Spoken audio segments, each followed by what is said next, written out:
Tout le Yetzerara de ce monde-ci, c'est qu'on essaye de rentrer et de parler à travers Rabbeinu. Et à cause de ça, le roi, le souffle de Rabbeinu, il est déformé, il est cassé, il est manié. Et malheureusement, encore plus, le Mashiach doit encore plus rester encore plus loin. Et les gens, ils doivent encore Et ça, c'est très grave, mes amis. C'est pas comme ça que le Mashiach va venir. Il faut qu'il y ait des gens qui se réveillent et qui comprennent que, il faut arrêter de dire on veut un corps. De faire la même faute du veau d'or. Rabbeinu, il dit, je suis revenu dans ce monde-ci pour que vous réparez votre propre faute, que vous avez dit, vous voulez faire le veau d'or. C'est vous, les mecs, qui ont dit le veau d'or, c'est vous. Aujourd'hui, vous êtes revenus aujourd'hui, vous faites la même avéra. Vous redites, on veut encore des corps, on veut encore... Non. On veut Moshe Rabbeinu. On veut le roi de Moshe Rabbeinu, on veut chercher le roi HaKodesh du tzaddik. On veut que le tzaddik il soit vivant en nous. J'ai pas besoin, on croit que le tzaddik il n'a pas assez de kelim pour nous réparer. Alors on va chercher à droite, à gauche. On va chercher chez les goïm, on va chercher chez les autres rabbanim, on va chercher chez les autres assidouyot, peut-être il y a des autres paroles sympathiques, etc. Mais vous croyez que Rabbeinu il a besoin que quelqu'un il aide? Rabbeinu il a dit, Khanti Akol, j'ai déjà tout préparé, tout a déjà été écrit. Tout est fait, tout est mentionné. Il faut qu'il y ait juste quelqu'un qui vient, qui prend et qui l'applique sans des chormot, sans faire des choses comme ça. Mais malheureusement, on est des gens, on veut les faciliter, on veut faire comme tout le monde, on veut que ça soit sympathique et beau. Et oui, mes amis, je me pose et je me repose des questions encore et encore. C'est une des raisons pour laquelle j'ai arrêté de faire les cours il y a 1 an. Pendant 7 mois, j'ai arrêté de faire les cours. Parce que même les cours, ça sert à rien. Même le fait que je vienne ici, que je parle du Likutei Moharan, je fais la même chose que les autres y font. Je fais la même chose, je fais des cours de Likutei Moharan, oh là là, c'est beau. Et en fin de compte, chacun il rentre chez lui, avec son ventre, avec ses ta'avot, et on continue. Avec moi aussi, je fais mes ta'avot, je fais tout comme si de rien n'était. Voilà. Et ça sert à quoi? Voilà. Alors on a parlé de Rabbeinu, on a parlé de ça, on a parlé... Nous, Asma, hello, Makara. Rabbi Israël, il faisait pas des cours. Rabbi Israël, il parlait juste des paroles, il disait rien, il disait, tu veux te rapprocher de Rabbeinu, prends un livre, va dans la forêt, va faire ce que tu dois faire. Il n'y a pas le temps. C'est comme les cinémas aujourd'hui, tu vas au cinéma, tu achètes les pop-corn, tu achètes ta place, tu viens et tu bouffes les pop-corn pendant 2 heures et tu regardes, c'est beau, c'est super bien. C'est un petit peu pareil quand on vient dans des... On est là, mes amis, il faut que ça nous touche dans le cœur, il faut que ça nous fasse mal, il faut que vous compreniez quelque chose.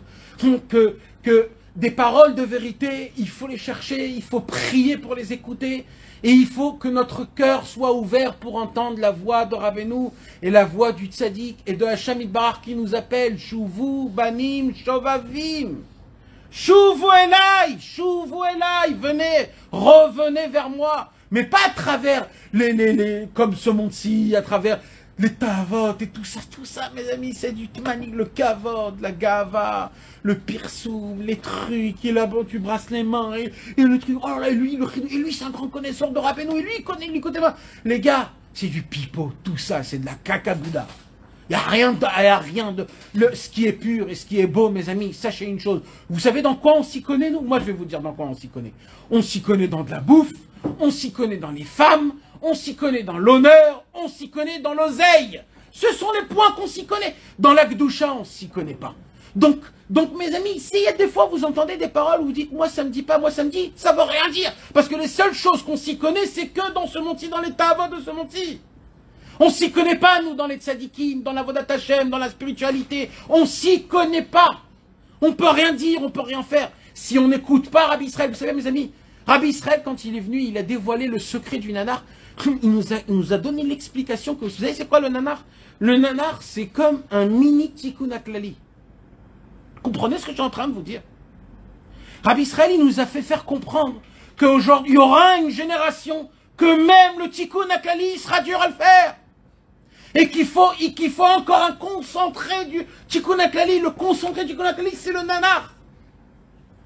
Et Rabbi Israël, il dit, Aval, rak be'emuna. Qu'est-ce qu'il savait, Rabbi Israël? Rabbi Israël dit, je dévoile 2 mots du Pétek, j'enlève le libre arbitre du monde. Comme ça, il a dit Rabbi Israël. 2 mots. Je dévoile 2 mots du Pétek, j'enlève le libre arbitre du monde. Il lui dit, Aval mazé chavé. À quoi ça sert? Moi, je veux que de la Emouna. Tout l'union de la Emouna, c'est le nanar. On peut voir des nanars aujourd'hui qui tournent et qui sont là et qu'ils ne parlent pas ou ils ne savent pas. Mes amis, j'en vois pas, moi, des gens qui disent beaucoup, nanar, nachman, nachman, meuman, bemouna, shlema, qui chantent, qui dansent, ou même comme ça, 5-10 minutes par jour, nanar, nachman, nachman, meuman.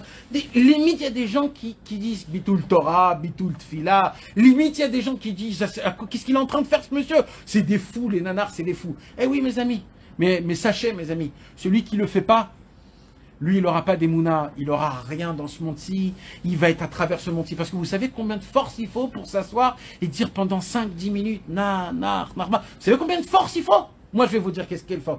Il faut avoir beaucoup d'humilité, il faut avoir beaucoup de bitoul, comment on dit? Annulation. Annulation envers les tzadikim, il faut avoir beaucoup d'émouna. Beaucoup d'émouna. C'est qu'un monsieur qui est rempli d'émouna qui peut s'asseoir 5 minutes et dire nanar. C'est qu'un monsieur qui a énormément de bitoul, d'annulation envers le tzadik qui peut dire nanar. Parce que vous savez ce qui se passe quand on dit nanar? Eh ben on change.